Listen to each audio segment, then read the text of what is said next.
Hi friends, ఈరోజు మీకు తెలంగాణలో ప్రజల ఆరోగ్యానికి నేరుగా సంబంధం ఉన్న ఒక సీరియస్ అప్డేట్తో మీ ముందుకు వచ్చాను. అసలు ఏం జరిగింది? తెలంగాణలో ఆరోగ్యశ్రీ సేవలు ఎందుకు బంద్ అయ్యాయి? ఈ విషయాన్ని ప్రైవేట్ హాస్పిటల్స్ అసోసియేషన్స్ తాన్హా ప్రకటించింది. ప్రభుత్వం 1300 నుంచి 1400 కోట్ల రూపాయలు బకాయిలు చెల్లించలేదు. మేము ఎంత నష్టాన్ని భరించలేం, బకాయిలు క్లియర్ చేసే వరకు ఆరోగ్యశ్రీ పేషెంట్స్కి సర్వీసులు ఇవ్వలేం అని అంటున్నారు. ఈ నిర్ణయం సెప్టెంబర్ 16 అర్ధరాత్రి నుండి అమల్లోకి వచ్చింది. మరి ఎందుకు బంద్ చేశారు?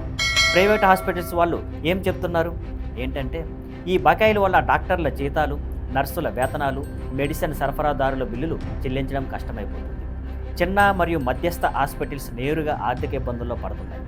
ప్రభుత్వం నుంచి పేమెంట్ రాకపోవడం వల్ల క్వాలిటీ సేవలు కొనసాగించడం హాస్పిటల్స్కి కష్టంగా మారిందని చెబుతున్నారు. దీనివల్ల ప్రజలకు కలిగే ఇబ్బందులు ఏంటంటే, ఆరోగ్యశ్రీ కార్డు ఉన్న పేద కుటుంబాలు అత్యవసర చికిత్స కోసం ప్రైవేట్ హాస్పిటల్స్కి వెళ్ళినా సర్వీస్ ఇవ్వడం ఆపేస్తున్నారు. గ్రామీణ ప్రాంత ప్రజలు ప్రభుత్వ ఆసుపత్రుల వరకు వెళ్ళాలి.